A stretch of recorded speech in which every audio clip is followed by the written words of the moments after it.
Bismillahirrahmanirrahim. Assalamualaikum warahmatullahi wabarakatuh. Perkenalkan, saya Wimpi Prandika, dosen tetap di Institut Teknologi Perkebunan Pelalawan Indonesia pada program studi Teknologi Pascapanen.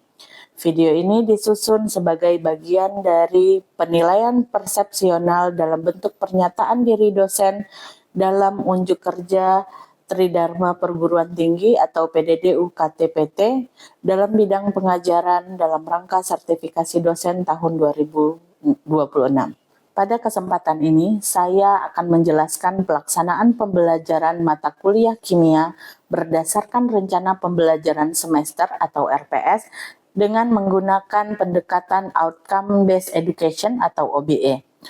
Mata kuliah kimia diberikan pada mahasiswa semester 1 dengan bobot 3 SKS, terdiri dari 2 SKS teori dan 1 SKS praktikum yang disampaikan dalam 16 pertemuan, diantaranya 14 pertemuan tatap muka materi pembelajaran dan masing-masing 1 pertemuan untuk ujian tengah semester dan ujian akhir semester. Adapun capaian pembelajaran yang dibebankan dalam mata kuliah ini adalah CPL 1, 2, dan 3 dengan total 8 capaian pembelajaran mata kuliah. Pelaksanaan pembelajaran mata kuliah kimia berdasarkan RPS difokuskan pada 3 aspek. Yang pertama delivery, yang kedua interaction, yang ketiga adalah assessment. Mata kuliah kimia dasar menjadi fondasi bagi mahasiswa program studi Teknologi Pascapanen dalam memahami fenomena kimia selama penggunaan dan pengolahan hasil pertanian maupun perkebunan. Adapun konsep-konsep yang harus dipelajari, yang pertama perubahan kimia, struktur atom, molekul, dan ion, sistem periodik unsur, stoikiometri, ikatan kimia, reaksi dalam larutan, termokimia, dan pengantar kimia organik yang relevan dengan program studi Teknologi Pascapanen. Yang lebih penting, seluruh konsep selalu dihubungkan dengan penerapannya pada bidang teknologi pascapanen sehingga mahasiswa mampu memanfaatkan ilmu kimia dalam profesinya kelak. Untuk mencapai CPMK, saya menggunakan berbagai metode pembelajaran seperti ceramah interaktif, diskusi kelompok, collaborative learning, problem based learning, praktikum based learning, dan latihan soal. Dengan pendekatan tersebut, mahasiswa tidak hanya menerima materi, tetapi aktif membangun pengetahuan dan keterampilannya. Proses pembelajaran menerapkan prinsip student center learning sehingga mahasiswa menjadi subjek utama dalam proses pembelajaran. Pada setiap awal pertemuan, saya selalu menghubungkan materi dengan permasalahan nyata, sehingga interaksi 2 arah antara dosen dan mahasiswa terbangun di kelas. Selanjutnya, mahasiswa saya bagi dalam kelompok kecil untuk mendiskusikan penyelesaian suatu masalah, dan pendampingan dosen dilakukan untuk meluruskan konsep dan memberi umpan balik langsung. Selanjutnya, praktikum laboratorium dibimbing mulai dari tujuan, alat, bahan, prosedur kerja, keselamatan kerja, hingga analisis data. Dan di akhir pembelajaran, mahasiswa mempresentasikan hasil diskusi maupun praktikum sehingga terjadi komunikasi 2 arah antara dosen dan mahasiswa. Selanjutnya, asesmen dilakukan untuk mengukur ketercapaian CPMK secara berkelanjutan. Penilaian dilakukan secara berkelanjutan sesuai dengan prinsip OBE, mengukur ketercapaian setiap CPMK dengan aktivitas partisipatif, tugas dan latihan, praktikum berbasis laporan, ujian tengah semester, dan ujian akhir semester. Adapun komposisi dan indikator penilaian terdiri dari 10% aktivitas partisipatif, 40% praktikum, 20% latihan soal dan tugas, 15% UTS, serta 15% ujian akhir semester. Melalui asesmen tersebut, saya dapat memonitor pengembangan belajar mahasiswa secara menyeluruh dan memberikan umpan balik yang berkesinambungan.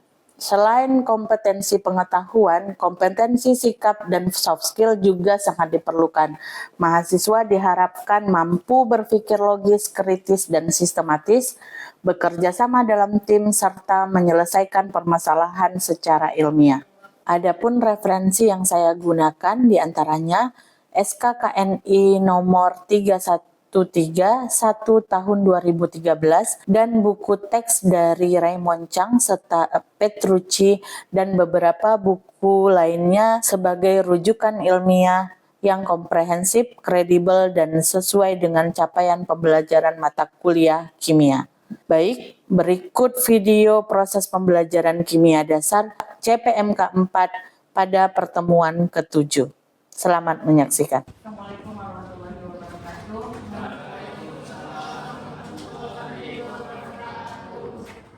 Baiklah, hari ini kita masuk ke pertemuan ke-7 ya. Pertemuan ke-7 ini masih lanjutan dari pertemuan sebelumnya.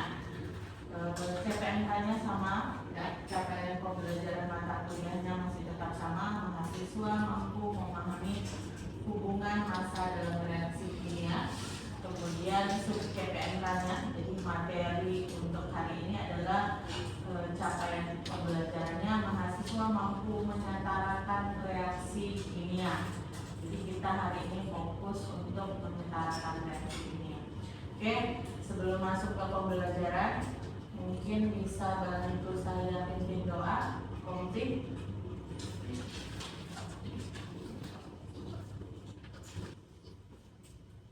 Baiklah, untuk semuanya, sebelum kita memulai pembelajaran kita pada hari ini, ada baiknya kita memulai dengan berdoa. Berdoa menurut kepercayaan dan agama masing-masing. Berdoa dimulai.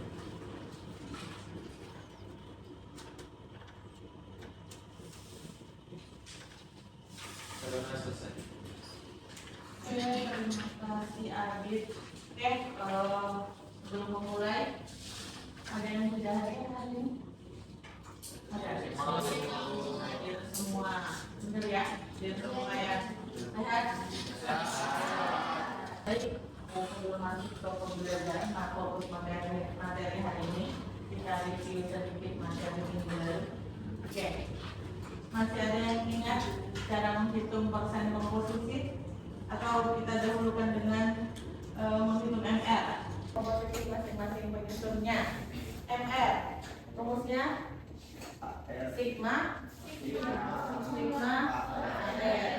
ya, sigma AR. Jadi harusnya AR dari AR C ditambah AR 2O atau O? Dua O. Jadi ARC sama dengan ARC 12 ditambah 2 dikali AR oksigen 16 sama dengan 12 ditambah 32 sama dengan 4. Oke, itu MR-nya dapat 44. Untuk persen komposisi, artinya persen komposisi C sama dengan massa C per massa CO2 atau massa sediawanya dikali dengan 100%. C sama dengan persen komposisi C sama dengan C berapa? 12 per 44 dikali 100%. Hasilnya 27. Oke. Atau 27,3 ya. Kemudian untuk persen komposisi O. Persen komposisi oksigen. AR oksigen berapa? Massa oksigen 16. 2 dikali 16 plus 44 dikali 100% sama dengan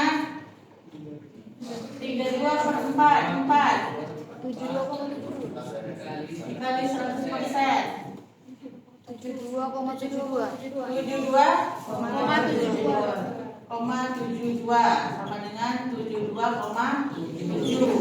Oke, pas 100%? Pas. Jadi persen komposisi untuk C sama dengan 27,3% dan persen komposisi untuk oksigen sama dengan 2,6%. Totalnya 100%. Oke ya, sampai sini oke ya? Oke. Paham ya? Masih ingat ya? Masih. Oke. Jadi kita masuk ke stoikiometri, merupakan dasar penghitungan kuantitatif dalam reaksi kimia yang digunakan untuk menentukan hubungan antara jumlah reaksi dengan produk yang dihasilkan. Jadi konsep ini sangat penting karena menjadi dasar sebagai perhitungan dalam industri, termasuk industri pengolahan kelapa sawit. Ya. Menurut teman-teman sekalian, kenapa dalam suatu reaksi kimia jumlah reaktan harus sama dengan jumlah produk, atau jumlah zat reaksi harus sama dengan jumlah zat hasil reaksi? Bisa dihubungkan dengan hukum ketekalan massa. Masih ingat? Masih, Bu. Oke. Jadi hukum ketekalan massa itu massa total zat sebelum reaksi itu sama dengan total zatnya setelah reaksi. Oke, menurut Abil, massa total sebelum reaksi harus sama dengan massa total setelah reaksi. Ada yang ingat bunyi hukum ketekalan massa? Oke. Dalam sistem tertutup, massa total zat sebelum dan sesudah reaksi adalah sama, atau massa zat dalam keadaan tertutup tidak akan berubah, baik sebelum maupun sesudah reaksi. Oke. Bisa diulangi, teman-teman? Maksudnya?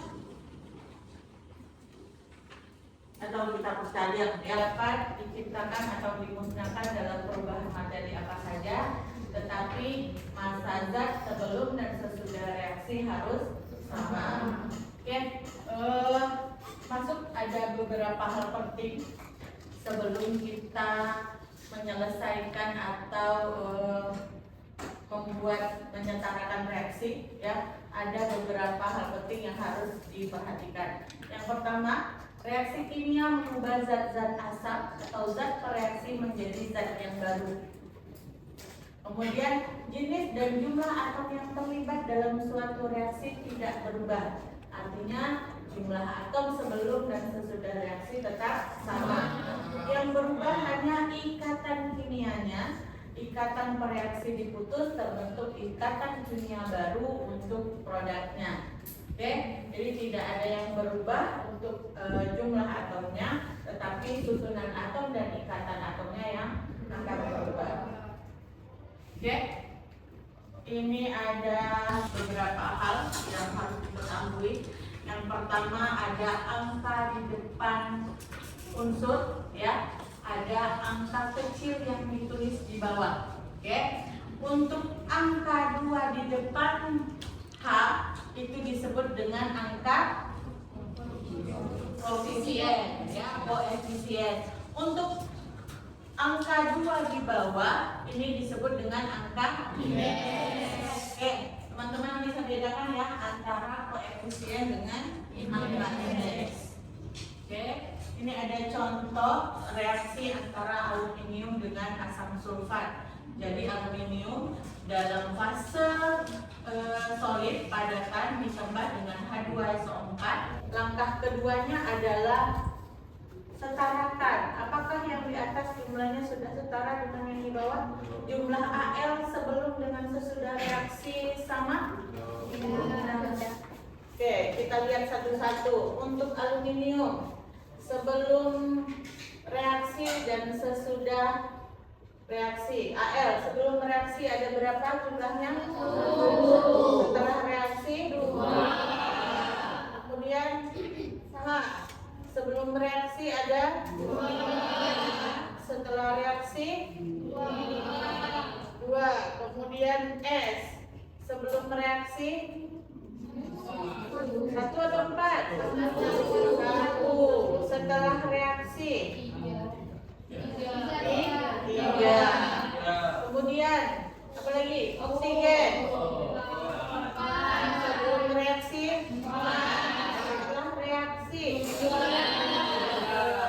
Ada lagi? Cukup? Sudah samakah jumlah sebelum dengan sesudah reaksi? Belum. Artinya kita perlu menyetarakan. Oke? Kalau yang di bawah, nah udah ada angkanya nih, udah lengkap, udah setara. Kalau seperti ini, berapa jumlah jumlah AL untuk sebelum dan sesudah reaksi? Oke? Yang kedua, untuk sebelum dan sesudah ya. Untuk aluminium 2. Setelah 2. Kemudian H ada 6. Setelah reaksi 6. Ini ya 6. Kemudian ada S sebelum reaksi 3. ada 3. Setelah reaksi ada 3. Kemudian oksigen 12. Sebelum reaksi 12. Setelah reaksi 12. Ada lagi? Cukup? Ya, berarti ya sudah sama antara kedua sisi sebelum dengan setelah reaksi. Sekarang permasalahannya dari manakah angka 2, angka 3 ya? Kemudian untuk oksigen, di sini oksigen sebelum reaksi koefisiennya adalah A, angka indeksnya 2. Jadi di sini sebelah kiri ada 2. Untuk sebelah kanan oksigen 2B ditambah C ya, 2B ditambah C. Sampai sini oke? Oke. Kemudian menyetarakan nilai-nilainya tadi udah dapat nih, ya kan? B sama dengan C sama dengan 1, C sama dengan 1 sama dengan B. Ya, udah dapat nih nilainya. B sama dengan 1. Kemudian 2C sama dengan 4. C sama dengan 4/2 sama dengan 2. Jadi B sudah dapat, C sudah dapat, 2 yang belum dapat adalah A. A dapatnya dari 2A sama dengan 2B ditambah C. 2A sama dengan 2B berapa? 2 dikali 1 ditambah C 2. 2A sama dengan 4. A sama dengan 4/2 sama dengan 2. Oke, jadi sudah dapat ya koefisien untuk A, B dan C ya. Tadi di sini di CH4 ada 1, kemudian di yang koefisiennya A sama dengan 2, kemudian CO sama dengan C-nya. Ini untuk koefisien B ya. Ini A, B dan C. A-nya sama dengan 2, B sama dengan 1, C sama dengan 2. Mau kita hitung sebelum dengan sesudah reaksi, atomnya sudah sama jumlahnya. Untuk C sebelum reaksi 1, setelah reaksi 1 ya, C. Kemudian K sebelum reaksi 4, setelah reaksi 4.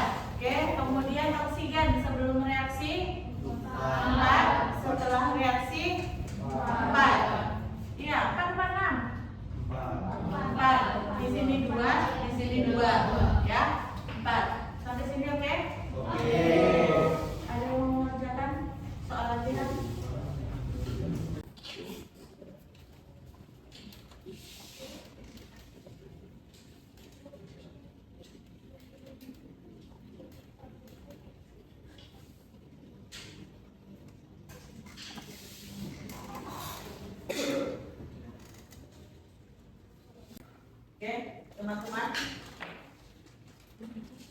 Kita lihat bersama jawaban Arif. Di sini soalnya ada C2H2 ditambah O2 menghasilkan CO2 ditambah H2O. Oke. Langkah pertama adalah menuliskan koefisien 1 pada zat yang dianggap paling kompleks. Di sini Adit memilih C2H2 dengan koefisien 1. Kemudian untuk oksigen itu koefisiennya A, CO2B, kemudian untuk H2O dengan C, ya. Selanjutnya adalah mendata jumlah atom atau unsur sebelum dan sesudah reaksi, ya. Untuk C di sebelum reaksi di sini ada 2. Setelah reaksi mana ya, ini ya, 2B sama dengan di sini sudah ada reaksinya. Kemudian langkah pertama adalah tetapkan koefisien senyawa paling kompleks sebagai 1.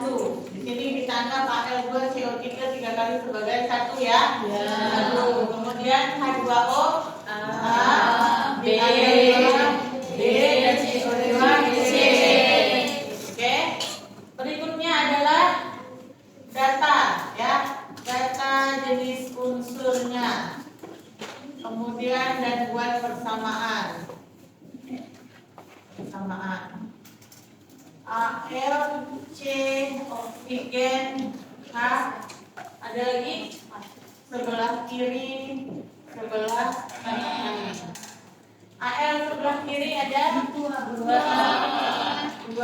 Sebelah kanan 1. Sebelah kanan B. koefisiennya B. Oke. C karbon 3. Sebelah kanan C. Oke ya. Oksigen sebelah kiri 9 tambah 10. berapa nih? 9 tambah 9 ditambah A. Sebelah kanan 2C. oksigen 3 tambah 2C. 3B ditambah 2C. ditambah 2C.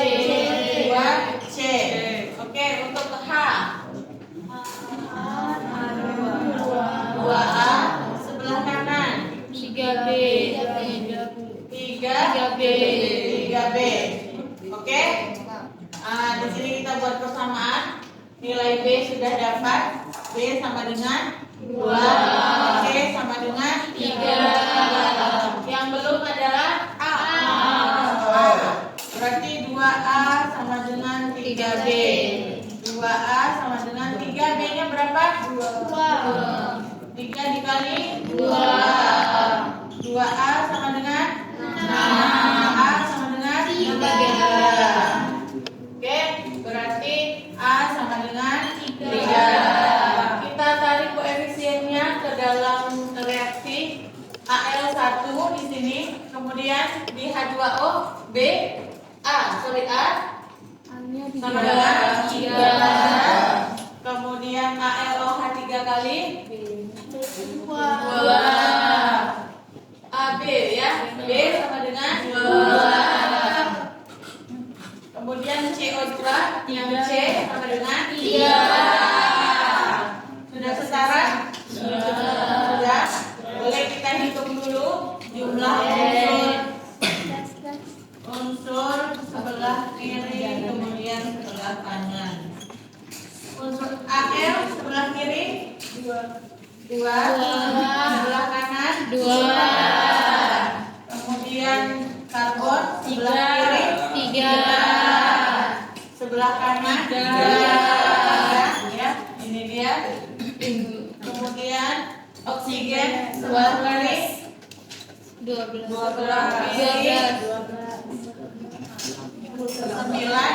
ditambah 3 12. Sebelah kanan 12. Ada 3 kali 2 6 tambah 2 kali 3 6 12. Kemudian H 6. Sebelah kiri 6 Ada 6. Sebelah kanan 6 juga. 3, 2. 6. Oke, berarti sudah oke ya? Oke.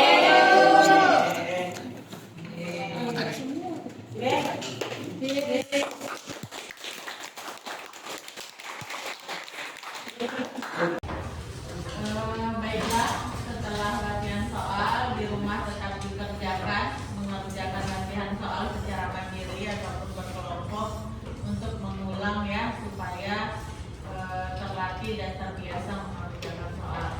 Oke, kita sudah mempelajari konsep dasar stoikiometri, hubungan mol dengan reaksi kimia dan penyetaraan reaksi serta penerapannya dan menunjukkan kebutuhan bahan kimia dalam proses industri. Oke, diharapkan mahasiswa mampu memahami konsep stoikiometri bukan sekadar perhitungan mekanis, melainkan alat penting dalam pengambilan keputusan sebagai ada berbagai proses industri, termasuk di industri pengolahan hasil perkebunan. Oke, untuk review sedikit ya. Di sini ada indikator penilaian. Mahasiswa mampu menjelaskan ketentuan umum persyaratan penyetaraan reaksi.